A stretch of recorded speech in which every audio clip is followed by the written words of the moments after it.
Hello viewers, this is Suman Dutta. তো আজকে present হলাম নতুন একটা ভিডিও নিয়ে। আজকে থাকছে ত্রিপুরা এসটিজিটি এক্সামের জন্য পলিটিক্যাল সায়েন্স থেকে একটা গুরুত্বপূর্ণ পার্ট।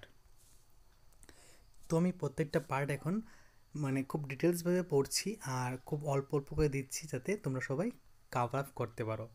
নির্বাচনের প্রয়োজনীয়তা, নিড অফ ইলেকশন, এটা কি?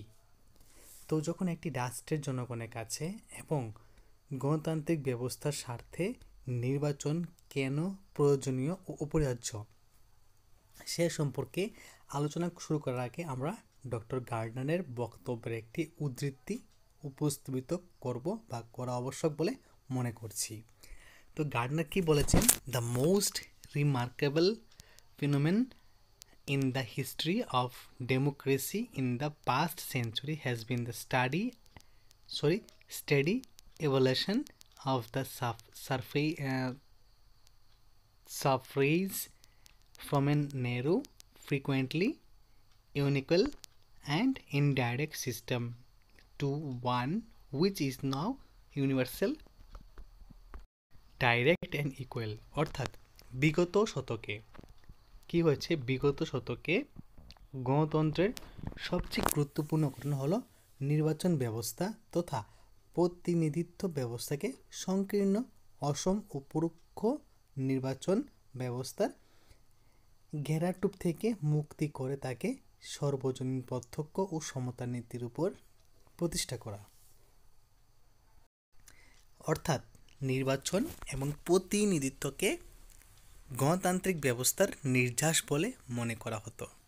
তাই গণতান্ত্রিক ব্যবস্থার সম্প্রসারণের ফলে নির্বাচন এবং প্রতিনিধিত্ব ব্যবস্থার প্রসারণ ঘটেছে। অন্যদিকে প্রতিনিধিত্ব কিভাবে এবং কোন পদ্ধতিতে আরও গণতান্ত্রিক করা যায় এবং এর দ্বারা বিভিন্ন স্তরের মানুষের প্রতিনিধিত্বকে কিভাবে সুনিশ্চিত করা যায় সেটিও গণতন্ত্রের একটি মৌলিক সমস্যা বা জিজ্ঞাসা হিসাবে দেখা হয়েছে।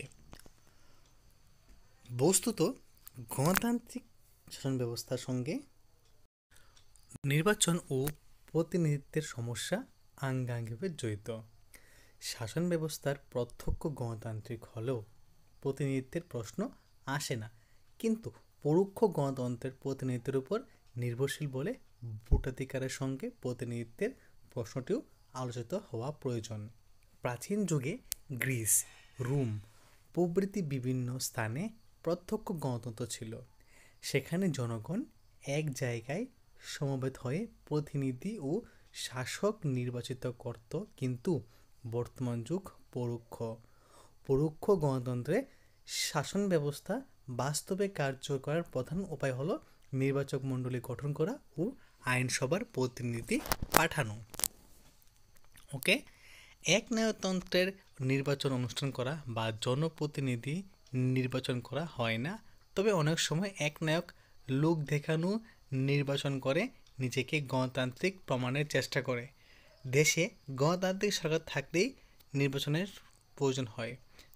গণতন্ত্রের সার্বভৌম শক্তির অধিকার হলো জনগণ বা জনসাধারণের নির্বাচনের মাধ্যমে আইনসভায় প্রতিনিধিদের প্রেরণ করে সার্বভৌম শক্তি তাদের কাছে বা হাতে অর্পণ করে।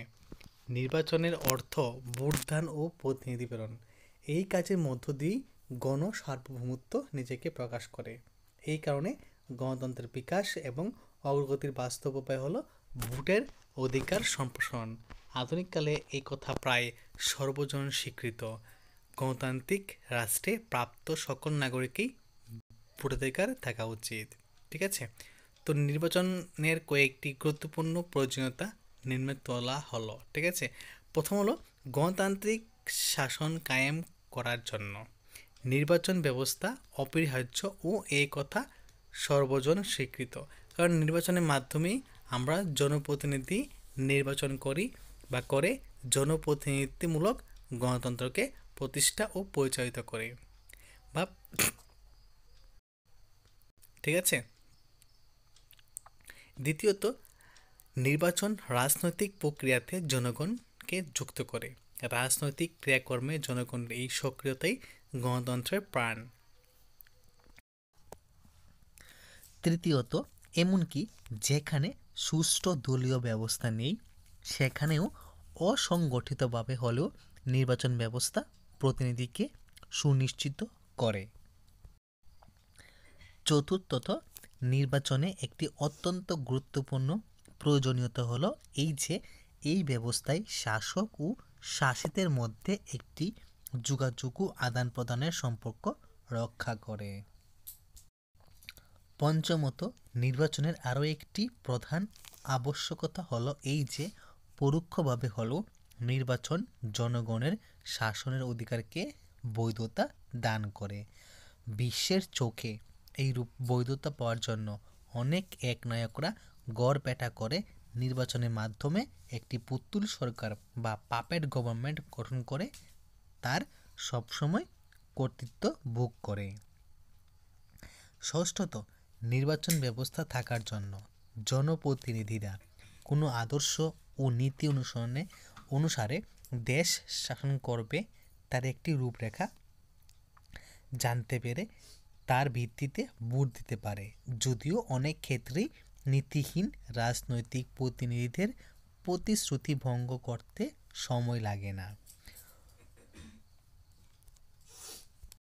যেমন একটা এক্সাম্পল দেওয়া আছে যে অনেক সময় নির্বাচনের আগে রাজনৈতিক দলগুলি একটি নির্দিষ্ট লক্ষ্য ঘোষণা করে, যে লক্ষ্যকে তারা সরকার গঠন করতে পারলে বাস্তবায়িত করবে বলে আশা জাগায়।